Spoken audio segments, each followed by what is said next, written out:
नमस्कार दोस्तों, स्वागत है आप सभी का exam Guru tips and tricks में। दोस्तों ये है 3200 का सेट जिसमें हम लोग करने वाले हैं आज पार्ट 37। आई होप आपने पार्ट 36 पूरे के पूरे कर लिए होंगे। इस वीडियो में हम लोग करने वाले हैं 801 से 825 तक, मतलब हम लोग टोटल 25 क्वेश्चंस करेंगे।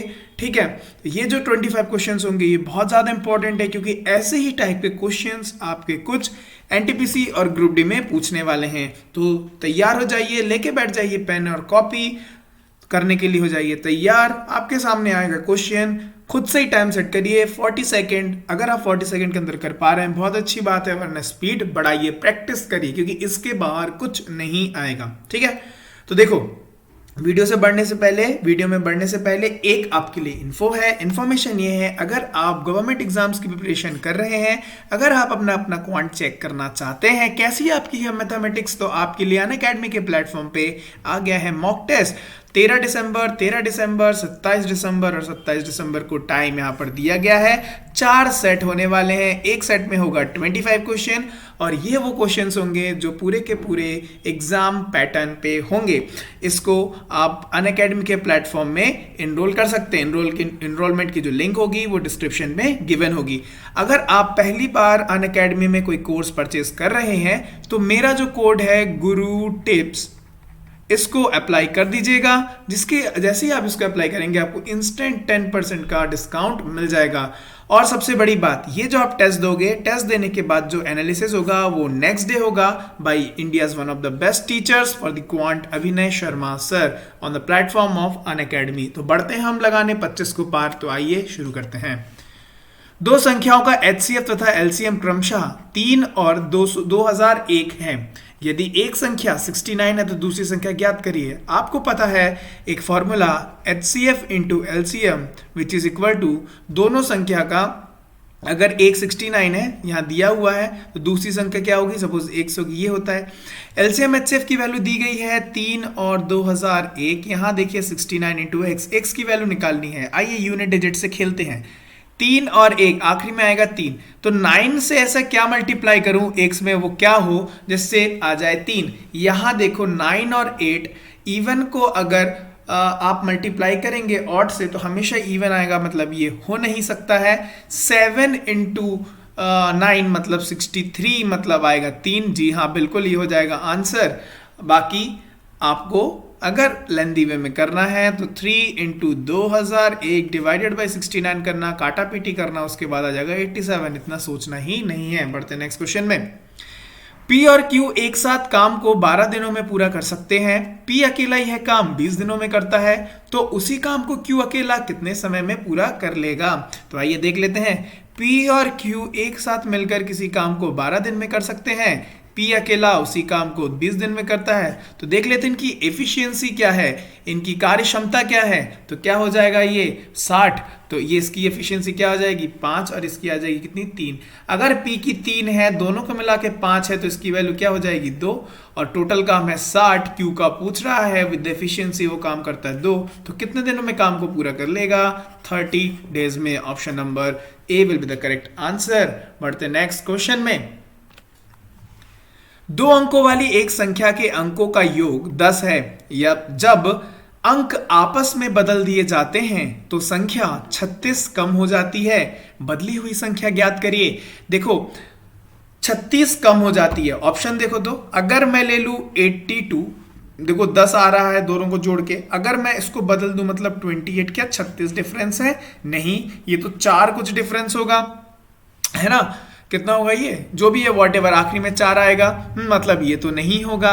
चलो 73 लेके देखो तो इसका उल्टा देंगे तो क्या हो जाएगा 37। तो देखो क्या 3 और 3 6, बिल्कुल 36 तो कम हो रहा है। इसका मतलब अगर 36 कम हो रहा है तो वो जो नंबर था वो था 73, नंबर 73 था, पर वो क्या बोल रहा है जब अंक आपस में बदल दिए जाते तो 36 कम हो जाता है, तो अब वो नंबर क्या हो जाएगा 37 हो जाएगा।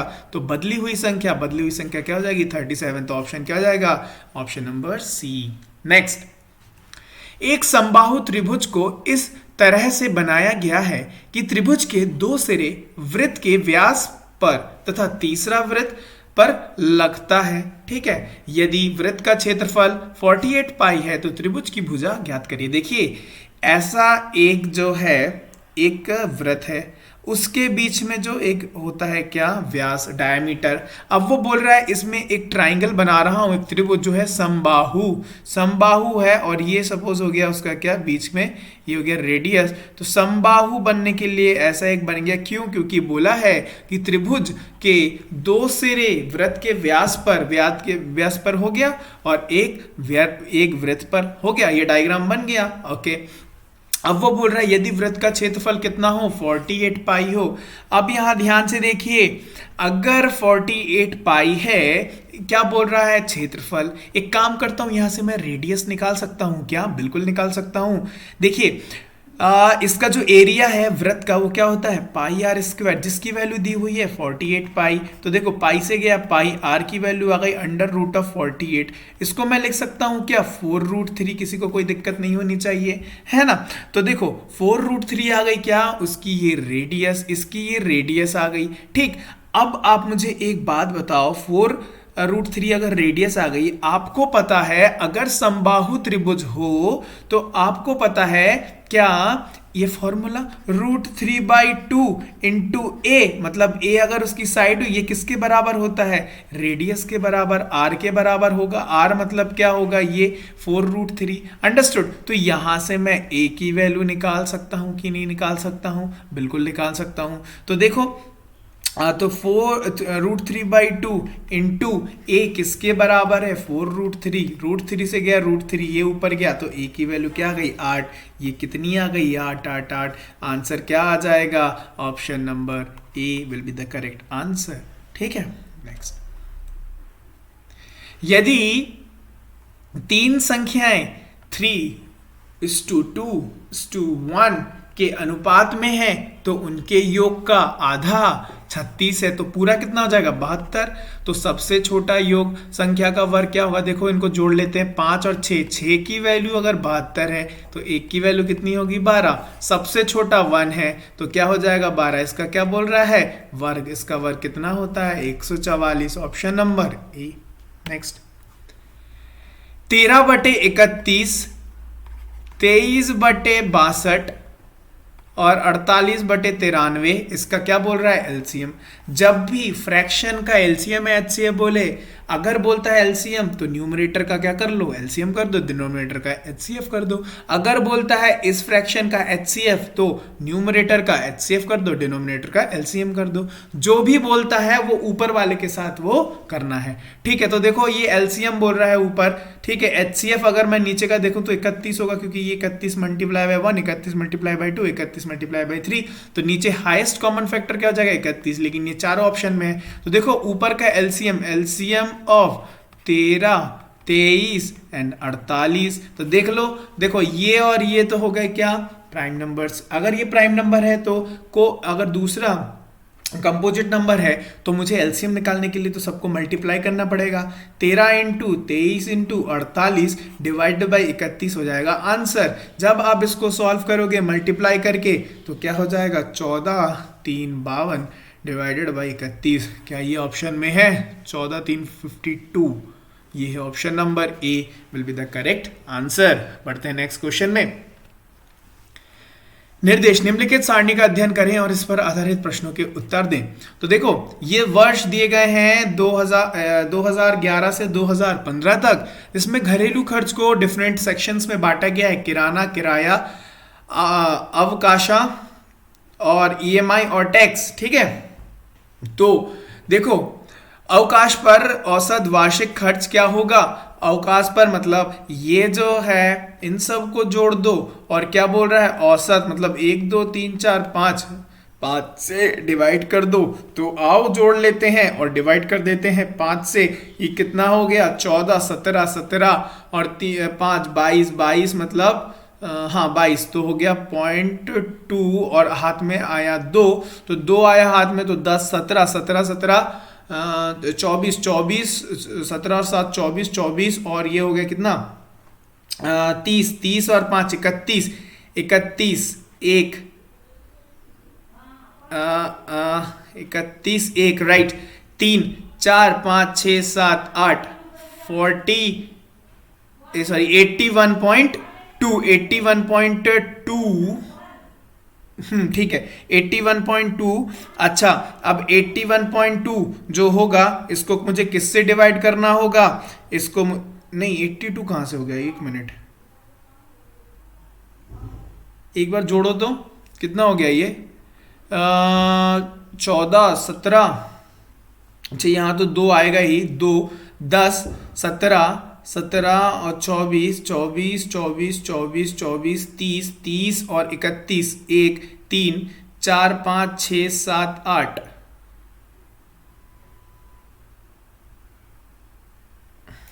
कहाँ पर गड़बड़ हो रहा है, चलो ठीक है वॉट एवर, इसको प्लस करना और डिवाइडेड बाय क्या कर देना, इसको डिवाइडेड बाय औसत निकालना है तो 1 2 3 4 5 5 से इसको डिवाइड कर देना, जो भी आंसर आएगा इसका आंसर आ जाएगा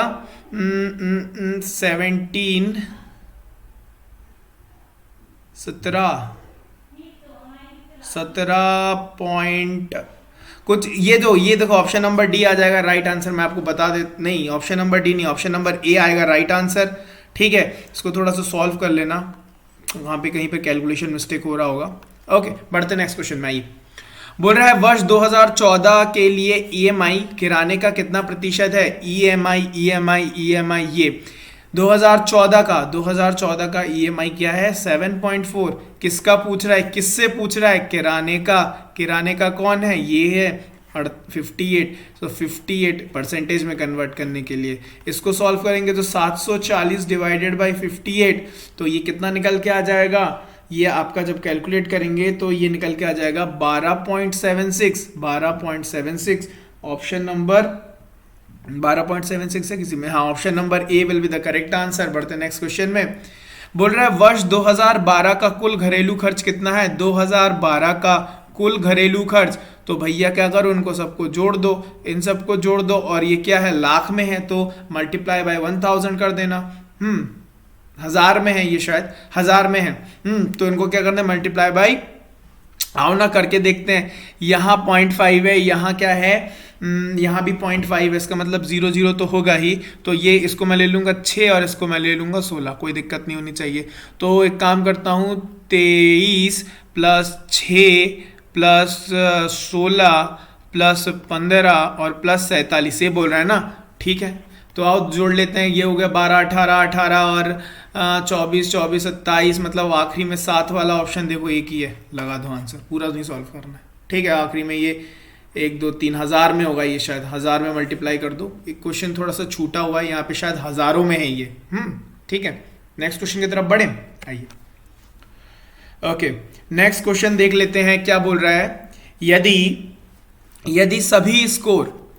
सभी स्कोर प्रत्येक स्कोर में से 10 घटकर बदल दिए जाते तो मध्य का में क्या परिवर्तन होगा। देखो क्या बोल रहा है, यदि सभी स्कोर प्रत्येक स्कोर में से 10 घटाकर बदल दिए जाए, सपोज कोई है ए फिर बी कोई सी कोई डी, इनका जो क्या बोलते हैं, इनका जो मध्य होगा, मतलब इनका जो एवरेज होगा वो जो भी होगा, अगर इससे मैं 10 10 10 10 माइनस कर दूं, अगर मैं इससे 10 10 10 10 माइनस कर दूं तो जो एवरेज होगा वो भी सपोज x था वो x माइनस 10 होगा, मतलब जो चेंज हम नंबर्स में एक साथ करेंगे वही चेंज एवरेज में भी होगा। तो देखो ऑप्शन नंबर ए क्या बोल रहा है, मध्य अपरिवर्तित नहीं रहेगा, नहीं गलत है। मध्य 10 अंक अधिक हो जाएगा, भैया घटाया है तो बढ़ेगा कैसे, गलत है।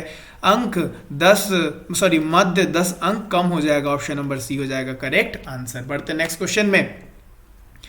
30 आदमी प्रतिदिन 5 घंटे काम करके एक काम को 16 दिनों में पूरा कर सकते हैं। 20 आदमी प्रतिदिन 8 घंटे उसी काम को करते हुए कितने दिन में पूरा करेंगे। आपको एक फॉर्मूला पता है, MDH मतलब होता है MDH is equal to suppose M1D1H1 और M2D2H2। आपको ये फॉर्मूला पता है, टोटल काम बराबर टोटल काम। ठीक है तो वही फॉर्मूला यूज करते हैं, 30 × 5 × 16 बराबर 20 × 8 × x। बस देखो इससे गया ये 2 उसके बाद ये गया इससे 10, ये गया इससे 3, 3 पचे 15 दिन, 15 डेज। ऑप्शन हो जाएगा option number B will be the correct answer. बढ़ते हैं नेक्स्ट क्वेश्चन में। P 35 घंटे की यात्रा करता है, वह आधी यात्रा 30 किलोमीटर प्रति घंटा तथा बाकी आधी यात्रा 40 किलोमीटर प्रति घंटे से तय करता है, उसकी कुल दूरी ज्ञात करो। देखो यहाँ दे दिया है मुझे टाइम, यहाँ दे दिया है आधी आधी यात्रा का स्पीड, तो यहाँ से मैं एवरेज स्पीड निकाल सकता हूँ। एवरेज स्पीड आपको पता है दो भागों में दिया है, आधी आधी मतलब 2 इंटू इन दोनों कैल्शियम 30 और 40 कैल्शियम कितना होगा 120 डिवाइडेड बाय इनकी इफिशियंसी। तो अगर 120 होगा डिवाइड बाय 30 करूंगा तो क्या हो जाएगा 4 और इसमें हो जाएगा 3। ये हो गया मेरा एवरेज स्पीड। अब आपको पता है क्या पूछ रहा है, distance. Distance is equal to पता है आपको स्पीड इनटू टाइम। स्पीड आपकी निकल के आ गई, ये एवरेज स्पीड। टाइम जो है दिया गया है 35 घंटे, मल्टीप्लाई कर दो उसको 35 से, आपके सामने आंसर प्रकट हो जाएगा 240 डिवाइडेड बाई 60 इंटू 35, तो ये हो गया 5, मतलब ये हो गया क्या 120 वाला option by 1200 kilometre, right. Next, एक बहुभुज में प्रत्येक बाहुकोण 72 डिग्री का है, तो भुजाओं की संख्या आपको पता है, एक formula 360 divided by N, N अगर हुए नंबर ऑफ भुजाओं की संख्या, भुजाओं नंबर ऑफ भुजाओं, ठीक है। ये क्या होता है, किसके बराबर होता है, बाहुकोण कितना है, बाहुकोण 72 है, तो n की वैल्यू क्या हो जाएगी 360 बटे 72 which is equal to how much 5। Option number C is the correct answer. बढ़ते हैं नेक्स्ट क्वेश्चन की तरफ। कविता 950 रुपए 6% वार्षिक साधारण ब्याज के दर से लेती है, 4 वर्ष के बाद उसे कितनी धनराशि अदा करनी होगी। ध्यान से देखिए, बोल रहा है धनराशि, तो इसका मतलब इंटरेस्ट तो बोला नहीं, ये कट गया और ये कट गया, ठीक है, क्योंकि 950 से कम है, ये तो हो सकता है मे बी ये इंटरेस्ट हो, इंटरेस्ट तो पूछा नहीं, धनराशि अमाउंट पूछ रहा है, अमाउंट पूछ रहा है ना कि इंटरेस्ट पूछ रहा है। तो देखो ये साधारण ब्याज वाला केस है, साधारण ब्याज वाले केस में पता है आपको रेट इनटू टाइम मल्टीप्लाई हो जाता है, रेट इनटू टाइम मल्टीप्लाई हो जाता है, मतलब 4 छक्के 24% की बढ़ोतरी होगी, मतलब 124। पहले मैं देख लूं 24 कितने सा होता है, 4 छक्के 24 और ये हो गया 25, मतलब 25 से 31 हो जाना। लेकिन ये जो 25 की वैल्यू है क्या है 950 रुपए, क्योंकि कविता 950 रुपए लेती है, इसकी वैल्यू है 950, मतलब देखो क्या हुआ, ये हुआ कितना 3 बार 75 208 38 मल्टीप्लाई बाय 38, तो इसको भी अगर मैं मल्टीप्लाई बाय 38 कर दूंगा तो मेरा आंसर आ जाएगा क्या, उसको कितनी धनराशि अमाउंट वापस करना होगा 8 इंटू 1 8, मतलब आखिरी में 8 वाला एक ही है, ऑप्शन नंबर सी लगा दो। इसी तरीके से सॉल्व करते हुए आगे बढ़ जाओ। बढ़ते नेक्स्ट क्वेश्चन में।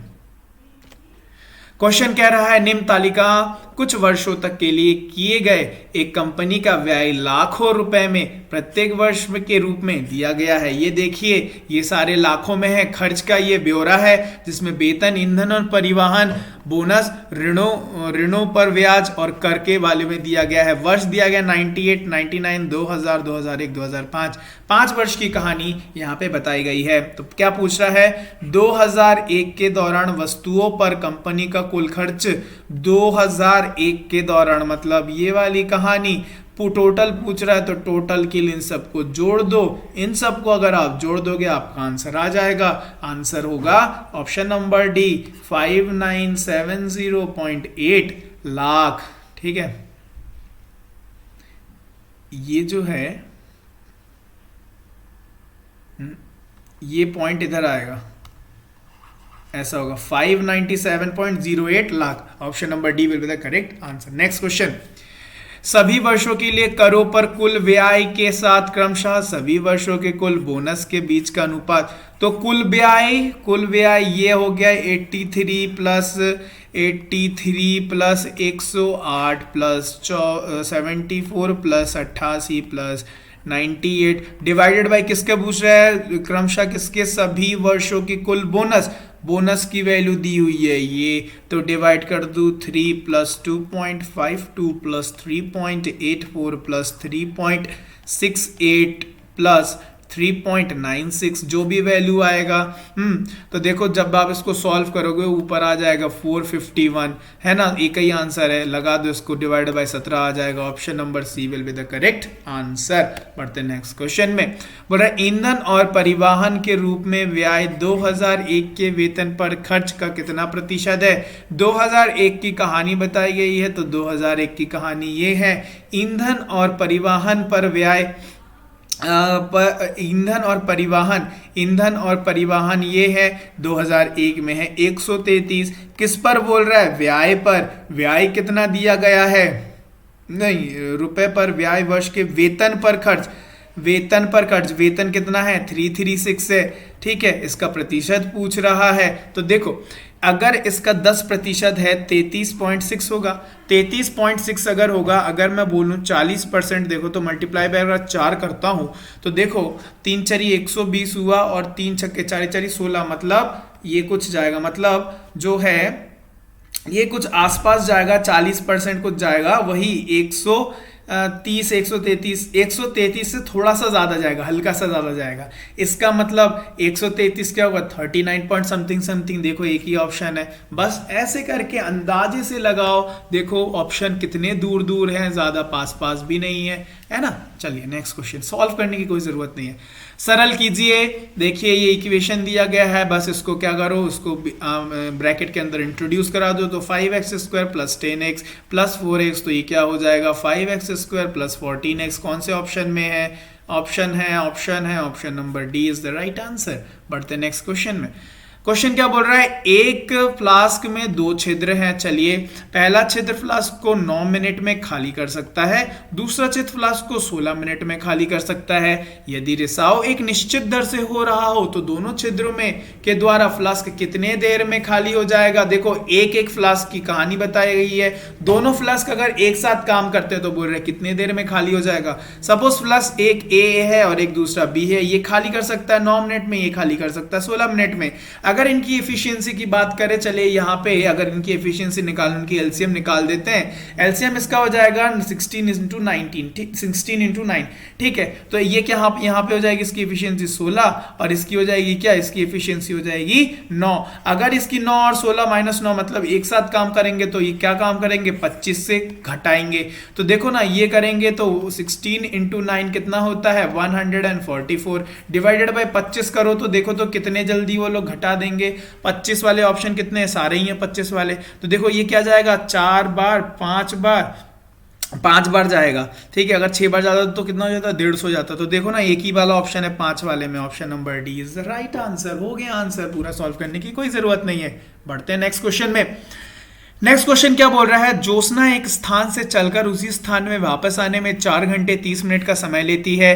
पैदल चल के गई, अच्छा चलकर जाने में और वाहन से वापस आने में। पैदल चल के गई, कार से आई, लौट कर तो 4 घंटे 30 मिनट का उसने समय लगाया। वह दोनों तरफ चल के 5 घंटे 40 मिनट में तय कर सकती है, मतलब फुट प्लस फुट, पैर से वो 5 घंटे 40 मिनट में सफर करती है। उन दोनों तरफ वाहनों से वापस आने में लगने वाला समय, तो कार प्लस कार की कहानी पूछी गई है। तो क्या कर दूं, जो छोटा वाला उसको मल्टीप्लाई बाय 2 कर दूं। क्यों कर दूं, अगर मल्टीप्लाई बाय 2 कर दूंगा तो यहाँ पे क्या हो जाएगा 2f प्लस 2c और यहाँ पे कहानी बदल के हो जाएगी 8 घंटे 60 मिनट, मतलब हो जाएगी 9 घंटे की कहानी। तो यहाँ पर देखो 2c की कहानी पूछी गई है, 2f की कहानी मुझे यहाँ से मिल जाएगी, मैं माइनस कर दूंगा। तो क्या हो जाएगा 9 घंटे में से अगर 5 घंटे 40 मिनट हटा दो तो क्या होता है 20, और यहाँ पर क्या हो जाएगा 3 घंटे 20 मिनट। अंडरस्टूड द क्वेश्चन, 3 घंटे 20 minute is the first option. Next question की तरफ बढ़ते हैं। 1757 और 2259 का HCF ज्ञात करिए। अगर HCF की कहानी बोल रहा है तो सबसे पहले मुझे क्या करना पड़ेगा, इनके बीच में डिफरेंस देख लेते हैं। 502 आ जाएगा डिफरेंस। अब देखो 502 से क्या ये जा रहा है, नहीं जाएगा, क्या ये जा रहा है, नहीं जाएगा, तो इसको मैं हाफ कर देता हूं। हाफ करूंगा तो क्या हो जाएगा 251। क्या ये इससे जा रहा है, बिल्कुल मल्टीप्लाई बाय 7। क्या ये इससे जा रहा है, बिल्कुल मल्टीप्लाई बाय 9। इसका मतलब HCF क्या हो गया 251। ऑप्शन नंबर सी हो गया right answer. Next question. Mahesh एक बस 15% के हानि पर 22,100 रुपए में बेचता है। उसे 15% लाभ पाने के लिए उस बस को कितने कीमत पर बेचना होगा? तो देख लो 15% की हानि मतलब क्या होता है? 20 से 17 हो जाना। 17 की वैल्यू दी हुई है 22,100 मतलब ये क्या हो रहा है? 22,100। अब देखो 15% की कहानी पूछी गई है मतलब 20 से 23 हो जाना। 23 की कहानी पूछी गई है। सबसे पहले मैं देख लेता हूं कितना होगा। देखो 10 बार जाएगा 170, उसके बाद 51 मतलब 13 मल्टीप्लाई बाई 13। ये क्या हुआ? Multiply by 13। तो 23 को भी अगर मल्टीप्लाई बाय मैं 13 से कर दूं 3 3 से 9, आखिरी में 9 वाला कोई एक ही है ना, ऑप्शन नंबर डी हो गया आंसर। बस यूनिट डिजिट का खेल है, यूनिट डिजिट लगा और आंसर पाओ। नेक्स्ट 10a की वैल्यू दी गई है 15/8, 10b की दी गई है 7/24। तो cos a प्लस b की वैल्यू पूछ रहा है। तो सबसे पहले इस क्वेश्चन को करने से पहले मुझे एक फॉर्मूला पता होना चाहिए। cos a प्लस b की क्या होती है फॉर्मूला?